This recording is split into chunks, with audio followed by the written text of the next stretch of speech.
So even as the government has made it clear that they want to bring the WAQF Amendment Bill in this current winter session of Parliament, opposition MPs are now seeking an extension of the JPC tenure, the Joint Parliamentary Committee that was looking into the WAQF bill.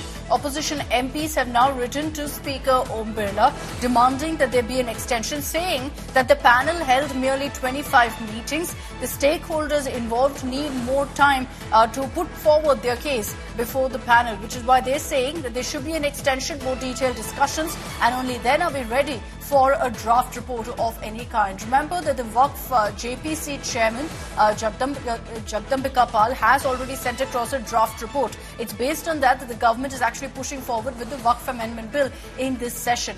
Opposition MPs who are a part of that panel have gone ahead and said that they are not ready for it yet, that the number of meetings that were held were only 25. They need more such meetings, and that stakeholders involved in this decision need more time to make their representation before the committee.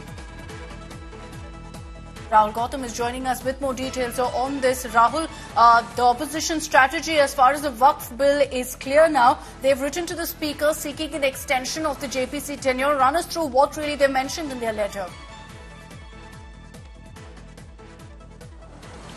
Well, this morning around 11 a.m., a group of opposition MPs met Lok Sabha Speaker Mr. Om Birla and submitted a letter to him, urging him that the JPC on WAQF should be extended. They argued that only 25 meetings have been held so far, and there were many irrelevant organizations that were called in to present their views, which has essentially wasted the time of JPC.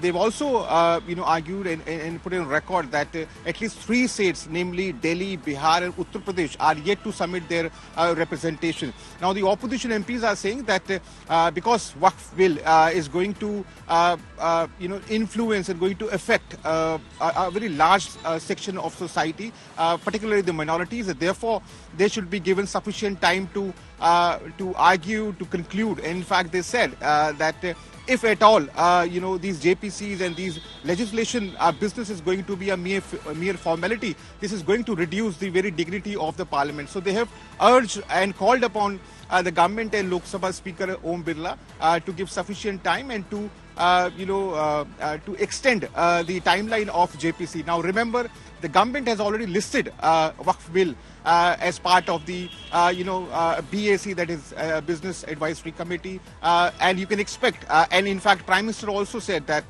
WAQF has no place in the Constitution. So as far as government is concerned, they have made it very clear that they would want to introduce this bill and to be discussed in the parliament in this session only. But opposition MPs are saying that the time that was given to this JPC was not just sufficient, and there should be more representation from Muslim organizations so that they can reach to a particular conclusion or to an agreement. So you can say that this is another flashpoint which is now coming in, which is now surfacing between Treasury and opposition benches, because opposition is asking for more time, while government is trying to push this bill in this winter session only. You can expect that this is going to be raised by the opposition MPs in today's proceedings as well. And so obviously today in also coming we days. can expect that there will be a conversation over WAQF in Parliament. Thanks, Rahul, for those details.